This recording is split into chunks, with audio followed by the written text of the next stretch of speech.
Hi everyone, today I'm going to talk about a model I trained for identifying the high risk log. To begin with, I believe we're all familiar with loans.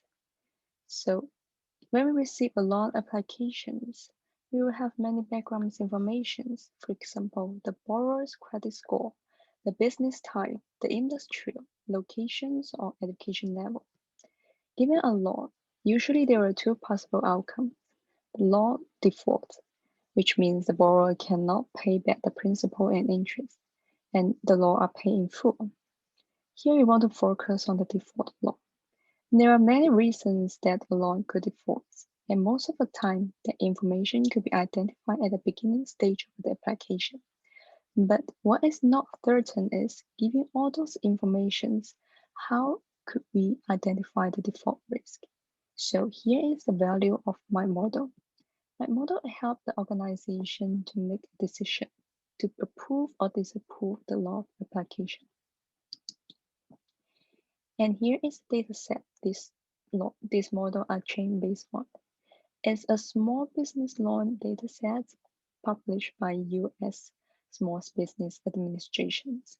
We have total 89,000 affected data samples, and the time range are from 1922 to 2014. We have 27 columns, which including the borrower's information, the bank information, the industry, and the company information. We have noticed it's an imbalanced dataset with less than 20% of data are labeled as default. But luckily, we have a large dataset. That's why we still have enough sample to study. By looking into the data, we notice there are three major problems. The first one is the data leakage. Since the purpose of this model is to help the organization to identify if a loan will default, and this decision should be made at the beginning stage. So there are some information we are not able to collect, like the data pay of the loan, the charge of the amount at pay of day, and the gross amount not paid at charge of day. Those information we were not able to know until we reach the day that charge off.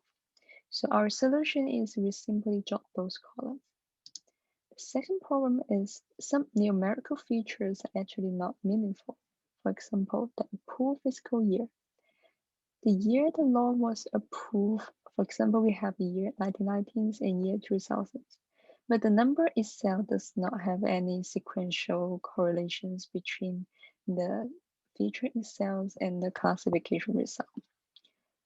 The year itself is meaningful, so we cannot just drop them. For example, year 2008 has a higher average loan default rate, but it is not because of the number 2008. It is because we have a bad economic environment at that year. So to solve this problem, we add new features to indicate economic environment. Here we use GDP growth rate. And the next feature is NAICS. It's an industrial system code. The code itself does not really make sense. It's just a primary code to help to identify the lot. But the first two digits represent industrial, which will really helpful to our classification. So we keep the first two digits and convert the data type to object so that our model can recognize it as category variable instead of the meaningless number. And the last problem is we have some categorical variables really have too much level, like the city name and bank name. If we do one whole encoding to them, then we will add more than 38,000 columns to our models, which will slow down the fitting process and make the model less generalization. Our solution here is we recompute the value using the frequency of the name appears in the dataset. For example, BOA, Bank of Americans. It appears more than 1,000 times, so we assign value large bank. Catholic Bank, it appeared 800 times, so we assign value big bank. We do the similar things to city.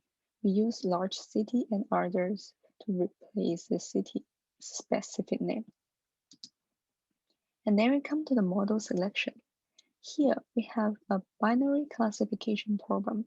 So usually there are three models we can try: logistic regression, random forest classification, and X-ray Bookstein classification. Logistic regression focuses more on linear relations between the feature and the outcome variable. Random forest and X-ray Bookstein are all a decision tree-based model, but technically I would expect X-ray Bookstein will perform better than random forest because it uses Bookstein as ensemble measures instead of backends, and gradient descent as optimizers. And our models does indicate X-ray Bookstein perform well by do a randomized cost validation search. So we choose S.G. Bookstein as our final classification model. And here is our classification result. The balanced accuracy score we reach is 19%, but the usually study for this dataset have an accuracy about 85% to 87%. So I would say 19% is a pretty fair score. Here, I would like to clarify why we want to use balanced accuracy instead of F1 score. It's something related to the managed goals of organization like a bank. A bank would like to maximize their profits by minimizing their risk, instead of just simply guarantee the profit. So here, you would like to evenly weight the positive and negative growth. F1 score focuses on how correct we predict the positive growth. So here we will use balanced accuracy. The business value of this model is it helps the organization to identify the low quality loans when receiving the loan application. And this model specifically helps predict 19% accuracy to tell if the given loan will have a higher risk to default. Well, what's the next step to do? During the investigation process, I noticed there are some more specific things we could do to improve our model. The first thing is to find the best split for bank and city. For example, we could use Gini impurity to compute the best split instead of randomly choose a number or observe a number from a graph. Second, we could find a better measurement for economic environment. For example, we could use some combination number to represent the unemployment rate, the mortgage rate, and GDP rate. And lastly, is imbalanced data, so upsampling methods could potentially help to improve the model performance. Of course, there are certainly more than 3 things we could do to improve the model. Or we can even try some new models like LSTM, since we have a large data set. So this may also be effective. But that will be the further topics we are going to talk about in other presentation. So here is the presentation for this model. Thank you for listening.